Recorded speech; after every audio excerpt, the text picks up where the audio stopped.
Good morning, St. Francis. Good morning, people of God. It is Tuesday, the 19th day of August, 2025. Tuesday of the 20th week of the year, the 20th week in Ordinary Time. Back in Raleigh once again, and as you can see, our newly redesigned courtyard here at the Franciscan School. A beautiful, wonderful place. Very calm, very peaceful, very green. Of course, it's actual turf, but it still works.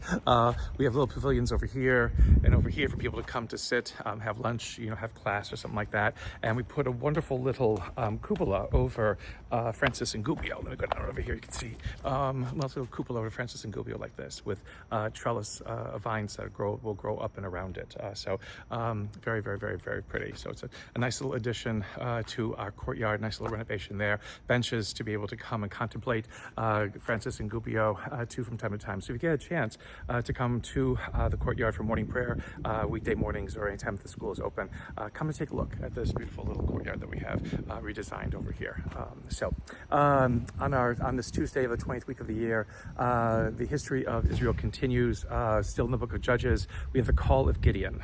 Gideon, who is basically a person who works in the fields from a very low esteemed family, nothing of merit that anybody else would see in him, but God sees something in Gideon to be able now to help lead Israel against the Midianites, who are making incursions into the promised land, trying to either take it back or take it over. So again, this whole understanding of moving into this promised land, which was given to Abraham, which the Israelites left because of famine, went to Egypt, became enslaved in Egypt, and now returned to the promised land.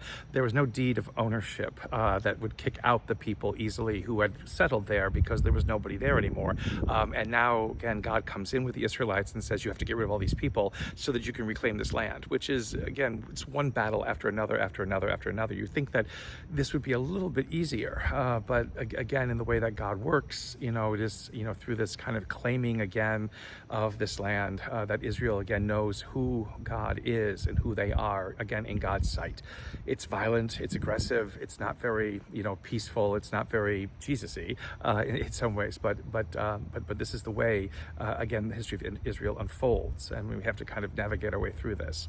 The thing about Gideon, again, he says that he's unworthy to lead Israel. Again, the book of Judges, again, are these individuals who are set up to try to deliver Israel from its most terrible or difficult days and times, in the hopes that Israel again would see that God works for them and be gracious and grateful that God works for them. But as I said yesterday, after the judges die, Israel falls back into its old ways, and so and its ways of ignoring God's commandments and even ignoring God.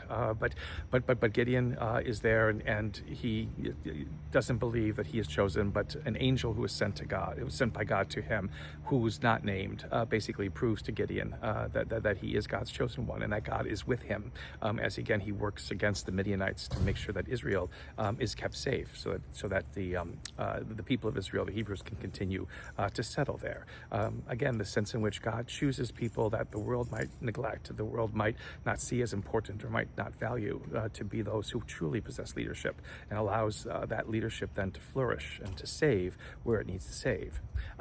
In Matthew's gospel, Jesus talks about wealth and how difficult it is for the rich to enter the kingdom of heaven, and that it's easier for the camel to pass through the eye of a needle than for the rich to enter the kingdom of heaven. And everyone is astounded by this, and the reason why they are is because it has come down in the understanding of the people of Israel that God rewards, with wealth and luxuries and things like that, those who are pleasing to God, and those who are poor and destitute have done something wrong, either in their family line or themselves or whatever it is, that God is punishing them with poverty, that God is punishing them with an inability to care for themselves and to be able to have a life that is worth living. And Jesus is changing that all around and say, this is not how God is. This is not what it means, to understand a relationship with God. It's not to get what you can get, which is what sometimes happens with wealth, is that once you get it, you want more, and you want to make sure that you get it and others don't.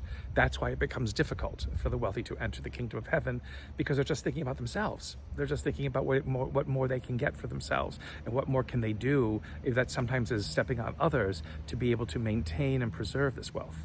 Again, that is no way to establish human relationship. That is no way to establish, what it means to be a person who follows God and a person who is a part of the life of God.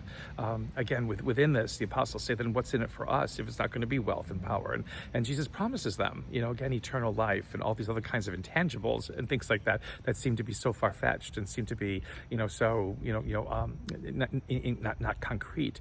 And yet, this is what God provides, for us to understand, who and what we are as human beings. It is the worth of being in relationship that matters, not the money that we have. It is the worth of understanding what it means to be a part of the life of God and not the wealth and resources that we have. It is all these kinds of things that God gives us that makes us who and what we are, and not basically what it is that we earn on our own or merit on our own or we think we deserve on our own, because those are passing and fleeting. But God's love is forever, and our relationship with God is forever. A blessed day, St. Francis and people of God. May the Lord give you his peace.